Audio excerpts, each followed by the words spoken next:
Assalamualaikum warahmatullahi wabarakatuh. Semoga semua sehat. Kita masuk ke pertemuan 3 ya, mata pelajaran mikroprosesor mikrokontroler. Sebelumnya mari kita baca doa dulu ya dalam hati masing-masing. Bagi yang muslim baca Al-Fatihah, yang non muslim sesuai agamanya masing-masing berdoa dimulai. Bismillahirrahmanirrahim. Alhamdulillahirabbil alamin. Arrahmanirrahim. Maliki yaumiddin. Iyyaka na'budu wa iyyaka nasta'in. Ihdinas siratal mustaqim. Shiratal ladzina an'amta 'alaihim ghairil maghdubi 'alaihim waladdallin. Amin. Selalu doakan orang tua kalian agar sehat dan juga diberikan rezeki yang halal, yang berkah, dan juga selalu menjadi manusia yang bermanfaat untuk sekeliling kalian, terutama kepada orang tua kalian. Patuh dan sopanlah kepada mereka, senangi hati mereka ya, dengan cara ya banyak berbuat di rumah ya, jangan diam saja, jangan malah merepotkan, justru kamu harus bisa membantu orang tua kamu. Itu mungkin ya pesan dari Bapak, dan juga semangat terus belajar ya. Baik ya, kita melanjutkan ya belajar kita. Hari ini pertemuan kita adalah mengenai blok diagram sistem minimum mikroprosesor ya. Diharapkan kamu nanti tahu blok diagramnya dan juga bisa ya terampil dalam menerangkan ya, menerangkan ya. Kita langsung aja ya. Nah, jadi di dalam mikroprosesor itu ada diagram, ada bagian-bagiannya ya, blok-bloknya ya, bagian-bagiannya. Ini ada aritmatik, ini berfungsi nanti ya untuk melakukan perhitungan ya, dan juga logika perhitungan ya. Perhitungan itu berarti ya matematika ya. Logika itu kira-kira seperti ini kalau logika itu, jika A maka B gitu ya. Jadi ada sebab musabab. Terus ada lagi register unit ya. Ini register unit ini berfungsi sebagai tempat untuk meletakkan tombol-tombol. Kalau misalnya ini kira-kira gitu, tombol-tombol itu nanti pakai register untuk memorinya juga ya. Jadi penyimpanan, pengalamatan, penyimpanan dan juga pengalamatan. Tapi sebetulnya diutamakan untuk pengalamatan ya, karena kan prosesor itu kan sangat kecil. Jadi di dalam prosesor itu ada settingan-settingan. Kalau kita bayangkan misalkan sebuah gedung misalnya ya, ini sebagai ilustrasi sebuah gedung yang ada kontrolnya di situ, sebuah pabrik ada kontrolnya ya. Nah, kontrol itu kan tombol-tombol banyak tuh ya. Nah, kan kalau prosesor kecil sekali, jadi tidak mungkin kita masukkan tangan kita ke dalam prosesor. Nah, semua itu nanti tombol-tombol itu bisa kita tekan atau kita ubah atau kita setting ya dengan menggunakan bahasa pemrograman. Dalam hal ini adalah menggunakan alamat-alamat. Jadi kalau di rumah kamu ada berapa tombol tuh, ada berapa saklar untuk nyalain lampu, ini sebagai contoh ilustrasi ya. Misalkan ada 10 ya, nanti setiap 10 itu diberikan register, diberikan nama-nama ya, alamat-alamat. Nah, jadi kalau kita mau menghidupkan tidak perlu tangan kita menyentuh tombol itu, tapi cukup dengan sebuah bahasa ya pemrograman dengan mengakses ke alamat tersebut, apakah dia bernilai high atau bernilai low atau lain-lainnya ya. Seperti itu kira-kira ya. Nah, selanjutnya ada instruction register ini. Ini sebetulnya semacam tabel atau semacam ini ya, semacam apa, instruksi-instruksi yang digunakan untuk mengendalikan atau menjalankan mikroprosesor ya. Jadi ini masuk ke dalam apa, tabel perintah lah gitu kira-kira. Nah, ini masuknya memang masuk ke dalam register ini ya, nomor 3. Selanjutnya ada kontrol unit. Ini kontrol unit ini yang mengatur, menjalankan posisi dari antara aritmatik, register, dan juga memori, dan juga nanti ada I/O, input output ya. Ini yang mengatur, mengatur flow atau aliran dari aliran berpikirnya sebuah mikroprosesor itu adalah di kontrol unit ya. Nanti kamu bisa baca lagi ya di sini ya, di modulnya yang lebih jelas lagi, karena kan kalau Bapak terbatas, jadi Bapak hanya poin-poinnya aja.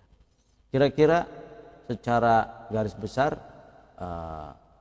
bagian-bagian dari mikroprosesor itu ada 3 ini ya.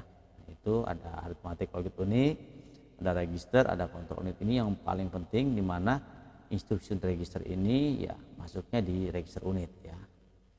Kira-kira begitu ya. Nah, kenapa kok arithmetic logic ini? Karena ini adalah untuk pengambilan keputusan selalu menggunakan matematika dan menggunakan logika ya. Apapun sebetulnya ya. Jadi kan prosesor itu kan kemampuannya, salah satu kemampuannya adalah kemampuan untuk bisa mengambil atau kemampuan yang bisa mengambil keputusan ya, menjalankan atau mengeksekusi suatu perintah ya dengan menggunakan script. Nah, untuk memiliki kemampuan tersebut, maka aritmatik ini menjadi sangat penting, karena keputusan itu seringkali membutuhkan, atau hampir semua keputusan yang membutuhkan kemampuan matematika dan kemampuan logika ya. Misalnya contoh ya, misalnya hakim lah yang inilah ya, nggak usah yang alat mesin segala macam, hakim aja lah ya. Kalau dia memutuskan pencuri ayam berapa tahun, pencuri mobil berapa tahun, tentu kan dia harus melihat dulu harganya, harga ayamnya berapa, harga mobilnya berapa, harga yang dia curi itu berapa rupiah, terus apakah dia termasuk orang-orang yang mampu atau nggak mampu yang mencuri ini ya. Jadi itu semua kan pakai angka ya, jadi seperti kekayaan si pencuri, terus juga apa namanya nominal yang dicuri. Setelah itu dia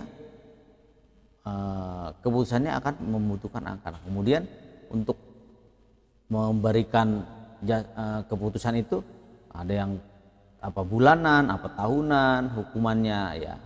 Itu juga menggunakan logika. Apabila harga yang diambilnya tinggi, tentu hukumannya lebih tinggi. Jadi karena itu ya, karena yang dicurinya itu nilainya itu rendah, maka hukumannya rendah. Karena nilai yang dicuri itu tinggi, maka hukumannya tinggi, lebih tinggi. Jadi itu adalah logikanya. Jadi ada matematika, ada logika, semua ya, hampir semua ya, baik itu karyawan, baik itu perkantoran, baik itu penjual, tetap akan menggunakan keputusan itu selalu menggunakan aritmatik dan logika. Kira-kira seperti itu ya.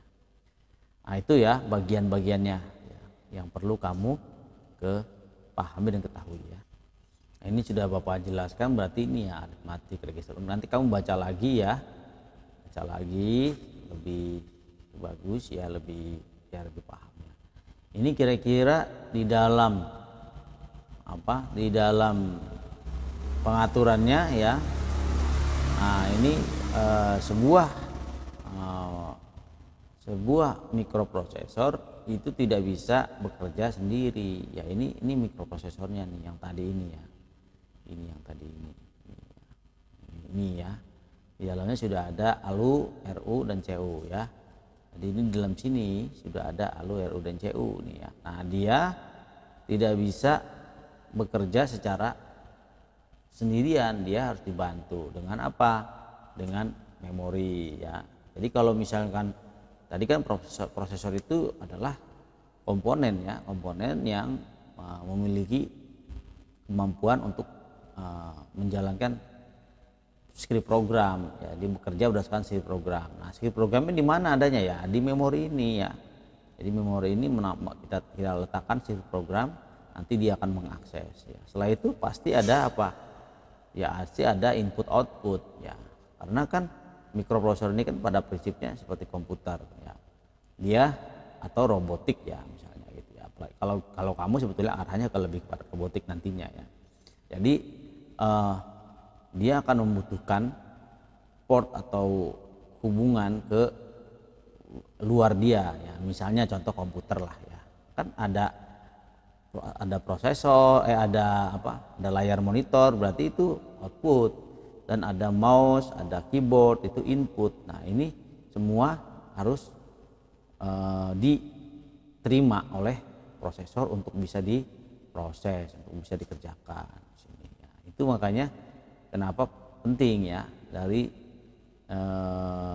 suatu mikroprosesor tidak dapat bekerja kecuali dia dibantu oleh bagian-bagian lain. Dalam hal ini adalah memori dan port. Memori untuk menyimpan ya segala sesuatu yang dia sedang kerjakan atau sirkuit program itu sendiri untuk yang dia harus jalankan, sedangkan port I/O supaya dia bisa berkomunikasi dengan dunia luar ya.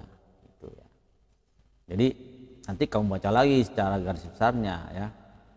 Nah, ini ada peralatan input seperti apa ya, keyboard, mouse ya, audio, alat output itu seperti apa ya, apa namanya, mengontrol motor, menggerakkan motor, layar monitor, printer, itu semua adalah peralatan output contoh-contohnya ya. Baik, nah itu aja ya saya kira ya. Nanti jangan lupa kerjakan tugasnya. Jadi memang materinya nggak banyak.